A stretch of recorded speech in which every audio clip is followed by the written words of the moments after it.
Brooks Nader responds to rumors that she dated tennis players Carlos Alcaraz and Jannik Sinner at the same time. Have you heard about the scandal shaking the tennis world? The protagonist is not Carlos Alcaraz, nor Jannik Sinner, but model Brooks Nader, who during the US Open has set off all the alarms with rumors linking her to both tennis players at the same time. It all started with an appearance by the 28-year-old Sports Illustrated model on Watch What Happens Live with Andy Cohen. There, a spectator from the audience asked the question everyone had in mind: did Carlos and Jannik know what was going on during the US Open? Brooks's answer was as cheeky as it was enigmatic: a lady never kisses and tells. Especially twice, that's not right. The phrase sparked laughter, but also left more doubts than answers. To top it off, her sister Grace Ann, who was present in the studio, intervened with an even more explosive comment: especially not with her other boyfriend. A phrase that left the audience frozen and reinforced the idea that there might be a love triangle in the air. Andy Cohen, as direct as ever, wanted to know more and asked her bluntly if she had dated Alcaraz and Sinner. Brooks's response once again played with ambiguity: dating is such a vague term these days. Besides, guys do it all the time, why can't I?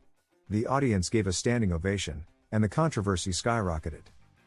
But the story doesn't end there. Her own sister, Grace Ann, was the one who ended up confirming the rumor. The rumors are true.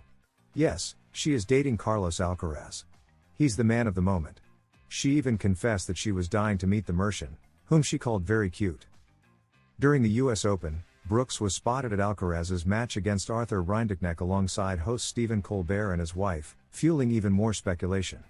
Meanwhile, on the other side, Jannik Sinner has also been in the spotlight, though linked to another model, Danish Leila Hasanovic, whose face appeared as the Italian's phone wallpaper. Brooks Nader, for her part, doesn't seem uncomfortable with all this media attention. In recent interviews she said she enjoys being single after ending her relationship in April with dancer Gleb Savchenko from Dancing with the Stars. "I love being single, I've never been able to do it before and I'm enjoying it," she confessed. Thus, what seemed like a simple anecdote has turned into a true soap opera mixing tennis, fame, and love life. Is it just rumors amplified by social media? Or was there really a love triangle between Brooks, Alcaraz, and Sinner during the US Open? The truth is that, off the court, the two young tennis stars never stop making headlines everywhere. But beware, because this whole Brooks Nader story is not the first time Carlos Alcaraz's love life has made headlines. The Mercian, barely 22 years old, is already known not only for his triumphs on the court but also for speculation about his romances. In recent years, he has been linked to several big names. In Spain, media and social networks connected him to singer Ana Mena, and even to Aitana, at the peak of her career after her breakup with Sebastián Yatra. There was also talk of a possible fling with Melody Peñalver, known for her appearances on reality shows. Internationally, rumors of a romance with British tennis player Emma Raducanu, 2021 US Open champion, surfaced when they coincided at several events and training sessions. So far, none of these relationships have been officially confirmed, but they made it clear that Alcaraz has become one of the most coveted and followed figures off the court. His youth, charisma, and sporting success have put him under the media spotlight, and any public appearance with a famous woman sparks immediate speculation. What is clear is that Carlos maintains a reserved profile regarding his private life. Although in interviews he has admitted that being a tennis star prevents him from having a completely normal love life, he has also hinted that he enjoys his independence and, for now, prefers to focus on his sports career. Now, with Brooks Nader at the center of the controversy and with her sister confirming they are dating, it seems the world number one's love life is once again a global topic of conversation. Alcaraz has a historic record in his hands if he wins the Masters 1000 in Shanghai and Paris. Carlos Alcaraz can write a new golden chapter in history this very season if he wins the two remaining Masters 1000, Shanghai and Paris. It's not an easy task, as he has never won in these two cities. But if he does, he would become the fourth player to win 4 or more Masters 1000 titles in a season. And the question is, who are the 3 who have already done it? A certain Novak Djokovic, a certain Rafael Nadal, and a certain Roger Federer. And to once again enter the history of tennis and see his achievements written alongside those of the big 3, he must win in Shanghai and Paris. 2 tournaments he has yet to conquer. For that, the Spaniard will need to break a major mental barrier, as in recent years he has arrived quite worn out at the final stretch of the season. This season, Alcaraz has won in Cincinnati, Monte Carlo, and Rome. Something he had never achieved before. A Masters 1000 triplet, which could become a quartet or even a quintet, by winning 4 or 5 of the 9 played in a season. How many did the Big Three achieve? Novak Djokovic is the one who has done it most times. In fact, in 2015 he became the most spectacular player ever seen, winning 6 of the 9 Masters 1000 played that season. Only Madrid and Montreal, won by Murray, and Cincinnati, won by Roger Federer, escaped him. The rest went to the Serb. But the 24-time Grand Slam champion didn't do it just once. In 2011 he also won 5 Masters 1000. As for Rafa Nadal, the Spaniard achieved it in 2013, when he won no less than 5 Masters 1000. The same number Alcaraz could achieve this year if he wins in Shanghai and Paris. Lastly, Roger Federer won 4 back in 2006. Now Carlos Alcaraz has the chance to achieve 4 and match what Roger Federer did in 2006. If he wins these 2 tournaments, he will join Djokovic and Nadal at only 22 years of age. Nadal already said he is on his way to making his own history and, who knows, maybe becoming the greatest of all time. The path seems to be heading towards something unique. Hopefully it's very long, which is what's needed to reach certain numbers. Hopefully injuries will spare him and everything goes great. At the moment he has 6 Grand Slams, but let's not get ahead of ourselves. 6 Grand Slams is an incredible number, but hopefully he can win as many as possible. These are the tournaments Alcaraz will play until the end of the year. Carlos Alcaraz's next challenge will be the Laver Cup, the team tournament that pits Europe against the United States.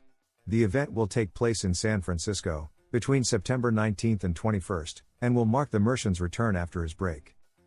Next, if nothing unforeseen arises, Alcaraz will head to Tokyo to play the ATP 500 in the Japanese capital, scheduled for September 24th to 30. Just a few days later, he will travel to Shanghai to compete in the Masters 1000 from October 1st to 12, the most important event of the Asian swing due to the number of points it awards. The final stretch of the season will have 2 top-level stops in Europe. First, the Masters 1000 in Paris, held from October 27th to November 2nd. Later, the prestigious ATP Finals in Turin, from November 9th to 16, where only the year's top 8 compete.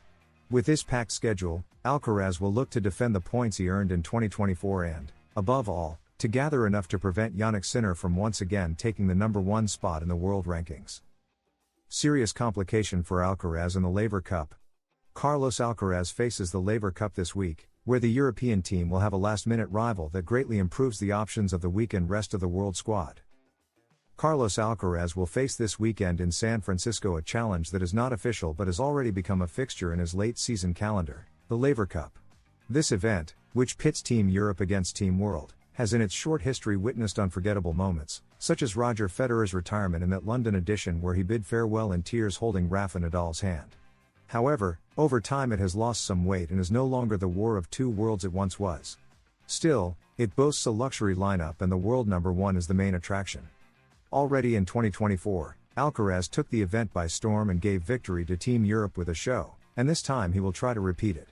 After skipping the Davis Cup last week and avoiding a surface change, he will debut his number 1 status in San Francisco. Alongside him, in the debut of new captain Yannick Noah, replacing Swede Bjorn Borg, Carlitos will have the support of German Alexander Zverev, Dane Holger Rune, Norwegian Casper Ruud, Czech Jakub Mensik, and Italian Flavio Kobeli. A very solid group, though missing one presence, Jannik Sinner, who is yet to debut in this competition due to lack of agreements with the organization. Nevertheless, it is not unlikely that in future years he will eventually play. Even without him, the Europeans are favorites against Team World, which, however, has added a key last-minute piece. The gap between the 2 teams seemed notable, as the squad captained by American Andre Agassi, taking over from John McEnroe, had been weakened. The leader will be another American, Taylor Fritz, joined by Argentine Francisco Cerundolo, American Alex Michelson, Brazilian João Fonseca, and another local player, Riley Opelka. However, they have suffered several withdrawals along the way, especially Ben Shelton and Tommy Paul, who were set to play in San Francisco, as well as another U.S. standout, Francis Tiafoe. Nevertheless, at the last minute, they added a name that gives the squad another dimension, a top 10 player, Australian Alex de Minaur, who will be the main support of the world number 5. At an event in Madrid, Nadal was clear, you have to enjoy the moment, which is brilliant, and keep working to meet goals, improve, and train every day with the excitement of becoming better at something. Because even if you are the best in the world, there is always room for improvement, and that must be the daily motivation. A recommendation that encapsulates the entire philosophy that led Nadal to win 22 Grand Slams and become a legend. Interestingly, this advice contrasts with what Roger Federer once told Alcaraz. The Swiss advised him to divide his career into 5-year blocks, think medium term, and then plan again. A much more structured vision.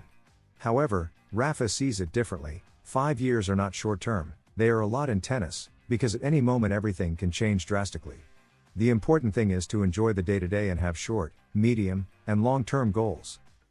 In other words, Federer spoke to him about planning and patience, Nadal spoke to him about intensity and the present. And the truth is that Alcaraz's career seems to move between those two visions, taking care of his long-term projection, but without forgetting that in each tournament he must give everything, because opportunities do not always come back. The advice comes at the best moment, just as Carlos must prepare for the toughest part.